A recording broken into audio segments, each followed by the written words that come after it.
himself a creature and becomes harnessed to his own baser qualities. Into this environment, Allah sent Noah with his message to his people.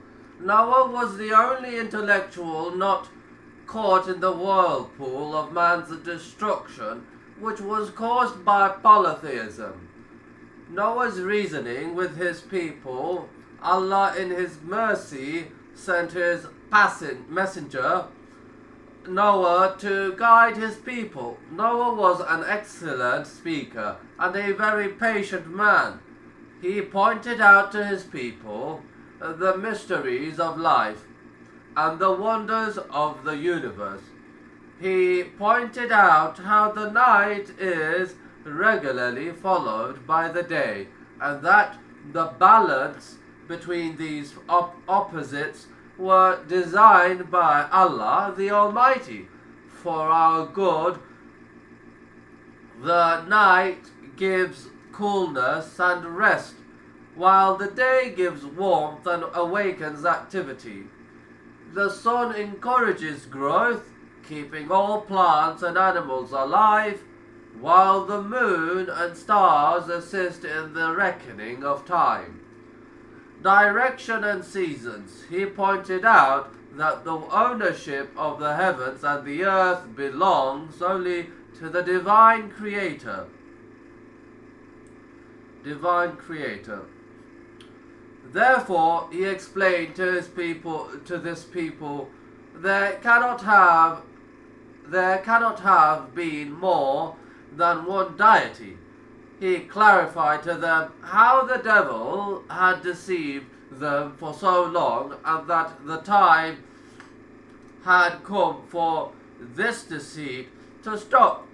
Noah spoke to them of Allah's glorification of man, how he had created him and provided him with sustenance and the blessings of a mind.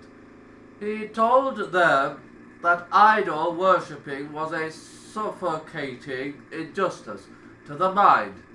He warned them not to worship anyone but Allah and described the terrible punishment Allah would mete out if they continued in their evil ways.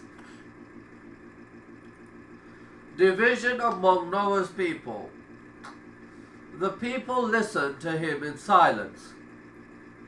His words were a shock to their stagnating minds, as it is a shock to a person who is asleep under a wall,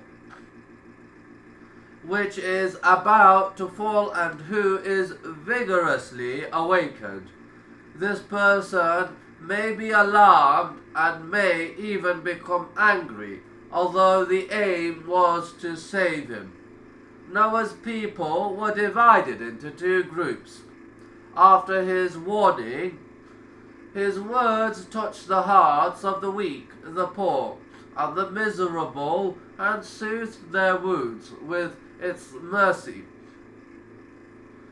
As for the rich, the strong, the mighty, and the rulers, they looked upon the warning with cold distrust.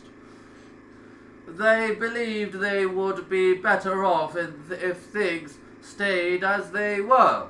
Therefore, they started their war of words against Noah. The disbelievers' arguments. First, they accused Noah of being only human, like themselves. The chiefs of the disbelievers among his people said, "We see you but a man like ourselves." He, however, had never said anything other than that. He asserted that indeed he was only a human being. Allah had sent a human messenger because the earth was inhabited by humans.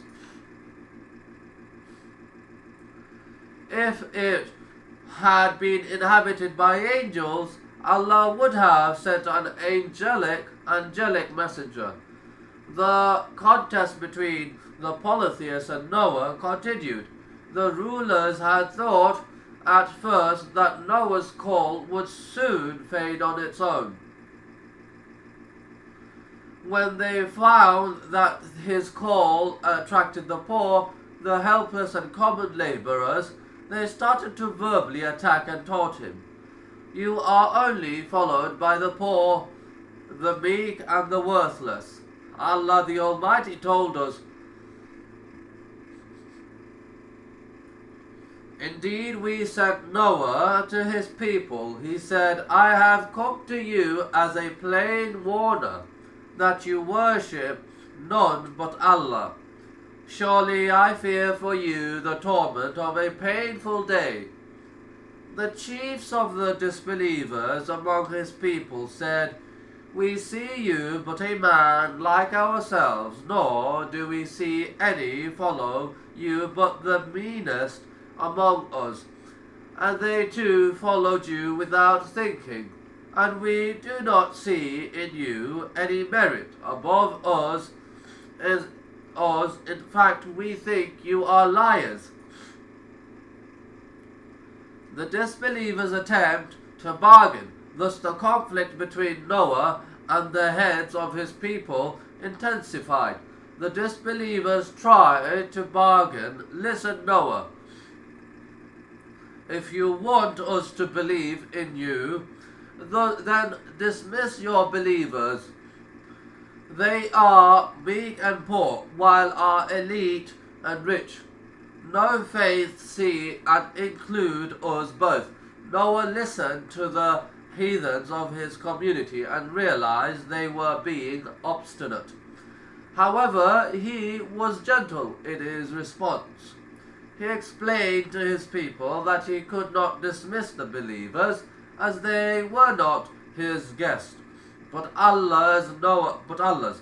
Noah appealed to them. "O my people, I ask of you no wealth for it. My reward is from none but Allah.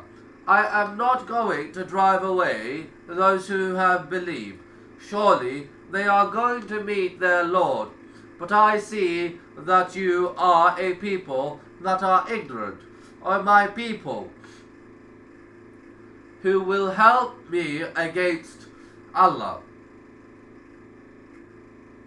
If I drove them away, will you not then give a thought? And I do not say to you that with me are the treasures of Allah, nor that I know the unseen, nor do I say I am an angel. And I do not say of those whom your eyes look down upon that Allah will not bestow any good on them.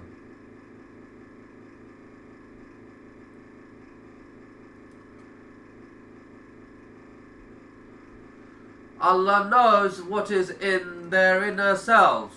Regards to belief in that case, I should indeed be one of the Zalimun, wrongdoers, oppressors.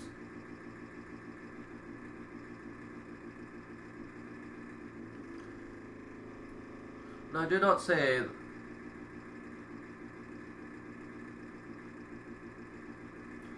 Noah refuted the arguments of the disbelievers with the noble knowledge of the prophets. It is the logic of intellect that rids itself of personal pride and interests.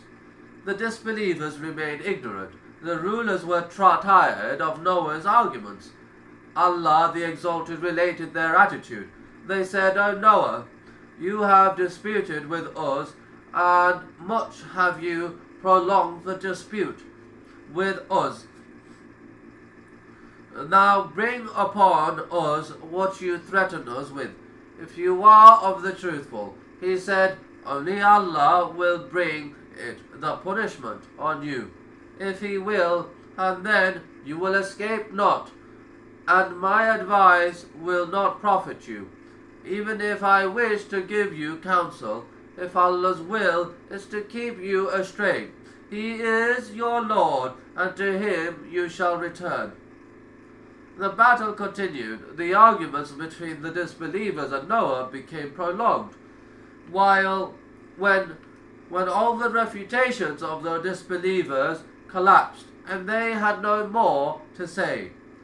They began to be rude and insulted Allah's Prophet.